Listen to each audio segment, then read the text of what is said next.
Canım. Yemek diyen bir yani. Men mi? Ayna tasarı yoktan şu bağları getirýän. Berişdirýän satjanna. Bedek bağları da bağları. Biri.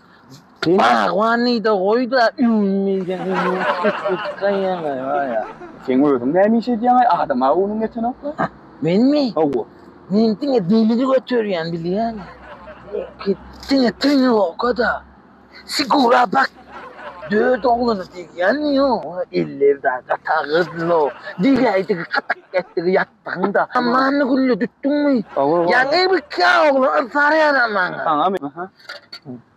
Be ettim ki. Näme? Be edim yanka. Ye. Arkadan miyeli üttonla. Niyetin reyken. Üçütünü.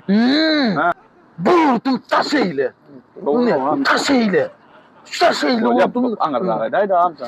Gitti. İni kanla. Şimdi bile ağzın dünya ki. Yatın. Tine var tine ok etme lo. Ya menem tırnak edýän şula garşy bolýar. Tine ok. Tine ok. Gitme lo batla. Başı atla.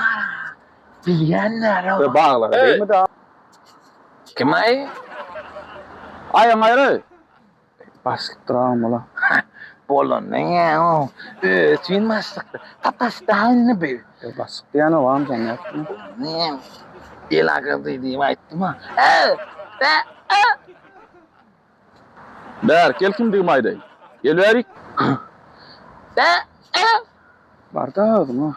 Gel. Bak yedim mi? Oo. Bak bolon tüyün maya yan yok. Ama var mı ya? Başların bile savurlarsan. Yeme. Çiş ana ya. Yeme tişme. Yelin mi yüreğin sen? Vay. Kulun tıkan düttün mü? Hey! Arasında şuna da su dur. Boş durmasın şulum.